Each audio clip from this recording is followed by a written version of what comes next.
Hi friends, இந்த வீடியோவில் நம்ம பார்க்க போகிறது என்னென்னு பார்த்தீங்கன்னா, கிரெடிட் பேயோட கிரெடிட் லிமிட் தான் இந்த வீடியோவில் வந்து பார்க்க போகிறோம். அதே மாதிரி இதோட இன்ட்ரெஸ்ட் ரேட் எவ்வளோன்னு சொல்லி பார்த்துடலாம். ஃபஸ்ட்டு பார்த்தீங்கன்னா, எனக்கு லாஸ்ட்டாக 24,000 வந்து எனக்கு கிரெடிட் லிமிட் வந்து கொடுத்துருந்தாங்க கிரெடிட் பேலேருந்து. இப்போ எவ்வளோ வந்து கொடுக்குறாங்கன்னு சொல்லி பார்த்துடலாம். ஃபஸ்ட்டு வந்து நான் பேலன்ஸ் இருக்கிற அமௌண்ட் வந்து ரீபேமெண்ட் வந்து பண்ணிக்கிறேன்.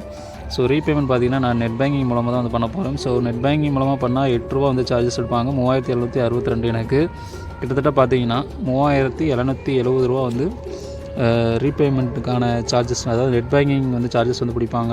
இதில் பார்த்தீங்கன்னா தெரியும். இதே உங்களுக்கு வந்து யூபிஐ மூலமாக பேமெண்ட் பண்ணிங்கன்னா எந்த ஒரு சர்வீஸ் சார்ஜுமே வந்து கிடையாது. ஸோ நான் நெட் பேங்கிங் மூலமாக பண்ணதுனால 8 ரூபா சர்வீஸ் சார்ஜ் வந்து எனக்கு வந்து பிடிச்சிருக்கிறாங்க. இப்போ நான் வந்து ரீபேமெண்ட் பண்ணிட்டேன் சக்ஸஸ்ஃபுல்லாக.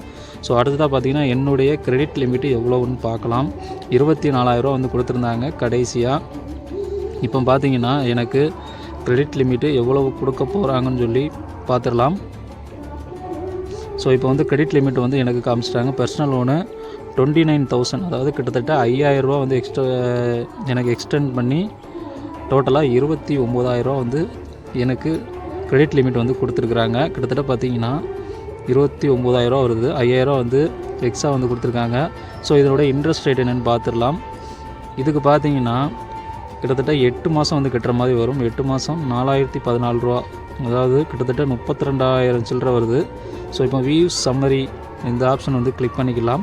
ஸோ இந்த ஆப்ஷனை வந்து கிளிக் பண்ணாலும் பார்த்திங்கன்னா நமக்கு சார்ஜஸ் எவ்வளோ வந்து பிடிக்கிறாங்க, ஸோ என்னென்னு சொல்லி எல்லாமே டீட்டெயிலாக வந்து இதில் வந்து கொடுத்துருப்பாங்க.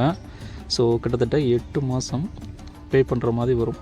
4,014. இப்போ வியூ சம்மரி அண்ட் சார்ஜஸ் இந்த ஆப்ஷன் வந்து கிளிக் பண்ணதுக்கப்புறம் பார்த்தீங்கன்னா ஸோ ஜிஎஸ்டி, டோட்டல் இன்ட்ரெஸ்ட் எவ்வளவோ, ஆனுவலிஸ்ட் இன்ட்ரெஸ்ட் எவ்வளோ, ஆனுவல் பெர்சன்டேஜ் ரேட் எவ்வளவோ, இன்சூரன்ஸ் ப்ரீமியம், இதெல்லாம் வந்து தேவையில்ல, அதெல்லாம் டிக் பண்ணி எடுத்து விட்ருங்க, அன்டிக் பண்ணிடுங்க. அதேமாதிரி கிரெடிட் ரிப்போர்ட் இதெல்லாம் நமக்கு தேவையில்லை. 50, 340, 392 இதெல்லாம் வந்து நமக்கு தேவையில்லை. ஸோ அன்டிக் பண்ணோன்னே 27,256, 29,000க்கு வந்து நமக்கு கிரெடிட் ஆகுதுன்னு சொல்லி போட்டிருக்காங்க. இதுக்கப்புறம் பார்த்தீங்கன்னா அப்ளை கூப்பன் கோடுன்னு இருக்கும்.